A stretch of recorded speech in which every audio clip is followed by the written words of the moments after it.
Number 1. Henry C. Sr. Namayapa si Henry C. Sr.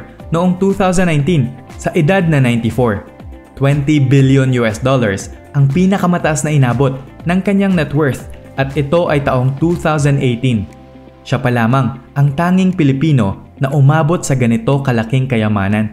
Nag-migrate siya sa Pilipinas mula sa Fujian Province, China kasama ng kanyang magulang noong siya ay 12 years old, taong 1924. Naging working student siya upang makapagtapos ng degree in Associate of Arts in Commercial Studies sa Far Eastern University noong 1950. Nang makapag-ipon mula sa pagbebenta ng surplus na military boots ay naitayo niya ang kanyang unang tindahan ng sapatos na tinawag na Shoe Mart sa Carriedo, Quiapo, Manila noong 1958. Ito na ngayon ang SM Supermall na mayroong 85 malls sa Pilipinas at 8 malls sa mainland China.